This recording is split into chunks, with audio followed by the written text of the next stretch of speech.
महिन्यांनी लहान आहेत, पण माझ्यापेक्षा मोठे कलाकार आहेत ते. छत्रपती संभाजीनगरच्या अजबनगरचे ते रहिवासी आहेत. आणि जरी आता ते उद्धवजी आपल्या शिवसेनेत असले तरी आपल्यालाही कल्पना आहे की मूळ आमच्या भाजपचे आहेत. त्यांचं सगळं राजकीय जीवन हे भारतीय जनता पक्षातच सुरू झालं. भारतीय जनता पक्षामध्ये आम्ही सगळ्यांनी युवा मोर्चामध्ये काम केलेलं आहे आणि एक अतिशय प्रभावी नेते म्हणून भारतीय जनता पक्षामध्ये ते काम करत होते. ठीक आहे, त्यावेळेस आमच्या पक्षात काही वाद झाले आणि त्या वादामध्ये त्यांना पक्ष सोडावा लागला किंवा पक्ष त्यांनी नाही सोडला.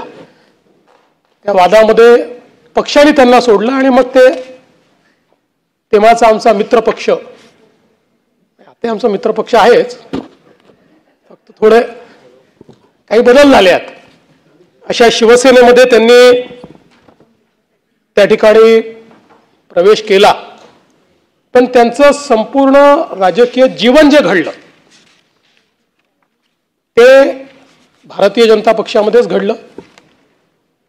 आणि अर्थातच त्यानंतर शिवसेनेत गेल्यानंतर मग शिवसेनेमध्ये वेगवेगळ्या पदांवर त्यांनी काम केलं. खरं म्हणजे मूळ पत्रकारितेचा त्यांनी अभ्यास केला आणि जनसंवाद आणि वृत्तपत्र विद्येत त्यांनी MA केलं. त्यामुळे अपेक्षा अशी होती की हे बातम्या संकलित करतील, पण ते बातम्या निर्माण करणारे झाले आणि बातम्या पुरवणारे झाले. आणि राजकीय क्षेत्रात आले. खरं म्हणजे राजकीय क्षेत्रात आपण बघितलं असेल तर पत्रकार आणि वकील हे सगळ्यात जास्त आपल्याला पाहायला मिळतात.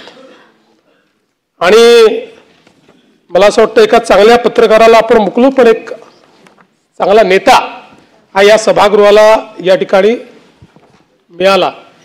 खरं म्हणजे भाजपच्या मुशीत तयार झाल्यामुळे त्यांच्यामध्ये चिकाटीपणा आपल्याला पाहायला मिळतो, संघटनात्मक कौशल्य त्यांच्यामध्ये पाहायला मिळतं आणि अभ्यासू वृत्ती देखील त्यांच्यामध्ये पाहायला मिळते. ते इतर पक्षात नाही असं नाही, पण भाजपमध्ये असले तर होते. त्यामुळे